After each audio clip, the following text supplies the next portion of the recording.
Influencer marketing has grown to become a multi-billion-dollar industry, and it's not done growing. It's also still evolving. With us today to tell us more about that is Katy Gee.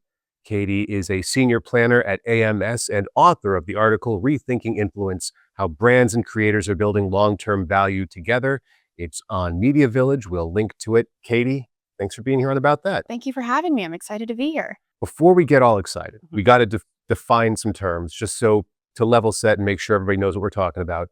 And there are terms that have to deal with the size of an influencer's following. For sure. So because the creator space has grown so much, we're seeing a lot more people come into the space. So we've given them different labels for their sizes. So you have your nanos, that's going to be your under 2,000, maybe under 5,000. We have our micros, that's starting at 5,000 followers. You have your macros, that's 500K followers. And then you have your megas at 1 million followers. And because there's just that gamut, that spectrum of sizes, it has affected the way that brands utilize them and build their strategies and have seen the various attributes of each of those sizes. Yeah, so we're seeing the partnerships change too. So brands are coming in and they're looking for more specific, like what they want for their campaigns. So they're looking for creators or influencers who have the engagement if they want to really push those lower funnel campaigns. So they're seeing that more so with those mid to lower follower creators, your micros and your nanos. But if they're looking for more awareness base, they're going for the megas or the macros because they have that following and they're more likely to get those views. And the megas are oftentimes becoming huge celebrities in their own Mhm. right, sometimes bigger than the brands they're partnering with. How are they changing the game? They're becoming really business savvy. I give them a lot of credit for it, and they're all very smart in the field now. We have Alex Earle for part of her Poppy collaboration. She actually now has stock within the company. And we also have creators who are starting their own brands as well. So Emma Chamberlain, she launched her own coffee line. I think Alex Earle also started her own margarita line as well. And you recently, at the most recent advertising week, spoke with one of those larger influencers, Katie Feeney. Tell me about her. She was absolutely lovely. I talked to her and I wanted to get her feel for how she thinks the industry is going, and especially from her side as a creator, what she kind of sees from brands happening. And her perspective is that we're seeing a shift in how brands and creators are collaborating together. It's more so on how brands and those creators align on values and how well they fit in with each other. It's no longer a brand hiring a creator, it's a partnership, and we need to start treating it as an equal-sided thing. So with that, we're also seeing a shift in how those partnerships are working. So some brands, they're no longer doing your one-off, here's a post, we're done.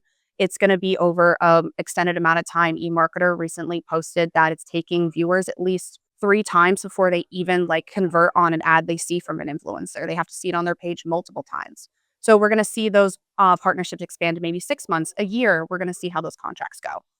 So that's something that'll be happening this year. Just putting on your prediction hat, your prognosticator chapeau. Pick one or two things you think that are going to be the big thing to happen this year. And if you're wrong, nobody's going to blame you. And if you're right, you can take all the credit in the world. I love credit, so we'll take it.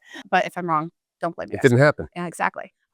So for the couple things that we're going to see into 2026 and 2027, we're going to see how pay is aligned up with brands. So we're seeing that sometimes brands are like, here's a rate, you can take it. Or they're kind of fishing and they're like, what do you charge for these deliverables? So, and that kind of puts creators at a back end because you're kind of like, all right, well, do I undercut myself to get the deal or do I charge my full rate for what I'm worth? So we're going to see a shift there. And there's also an issue where it's are you charging off your followers? Are you charging off your engagement rates?